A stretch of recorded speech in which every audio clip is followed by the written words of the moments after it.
అందరికీ నమస్కారం। ఈరోజు కర్నూలు జిల్లా, అలాగే మహబూబ్ నగర్ జిల్లా, అలాగే అనంతపురం జిల్లా, అలాగే కర్నూలులో, అలాగే కర్ణాటకలో ఉన్నటువంటి బళ్ళారి, హొస్పేట్, రాయచూరు జిల్లాలకు ప్రాణదాత అయినటువంటి హొస్పేట్ డ్యామ్ 19వ గేటు తెగిపోయింది।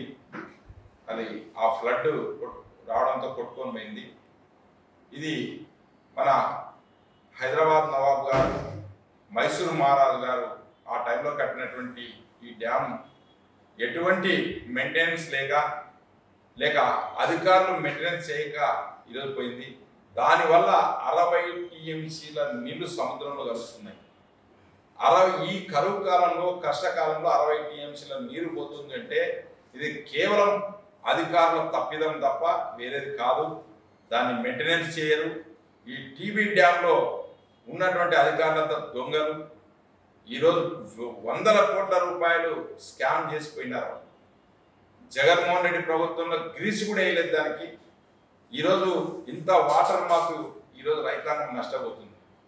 ఈరోజు అదే కాక ఏమైనా ప్రమాదం జరిగితే నది తీర ప్రాంతం, తుంగభద్ర నది తీర ప్రాంతం, అటు మహబూబ్ నగర్ జిల్లా కావచ్చు, కర్నూలు జిల్లా కావచ్చు, లేక కర్ణాటకలో ప్రాంతం కావచ్చు, ఏదైనా జరిగితే దానికి ఎవరు బాధ్యత వహిస్తారు?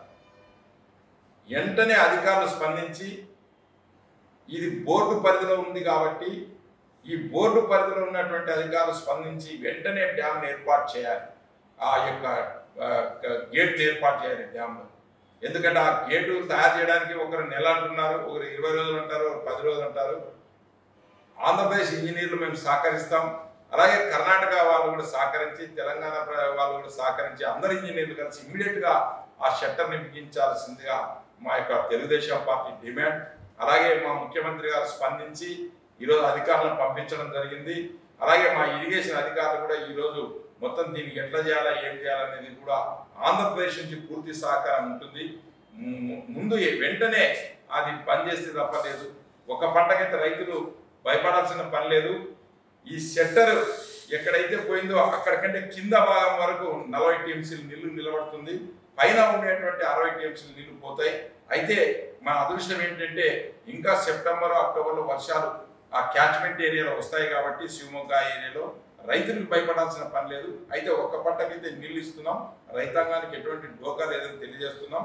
వెంటనే ఈ షట్టర్ ఏర్పాటు చేసే ప్రయత్నం కూడా చంద్రబాబు నాయుడు గారు తీసుకున్నారు। చంద్రబాబు నాయుడు గారు వెంటనే ఈ పనిని యుద్ధ ప్రాతిపదికన జరుగుతుందని ప్రజలందరికీ మీ ద్వారా తెలియజేస్తున్నాం।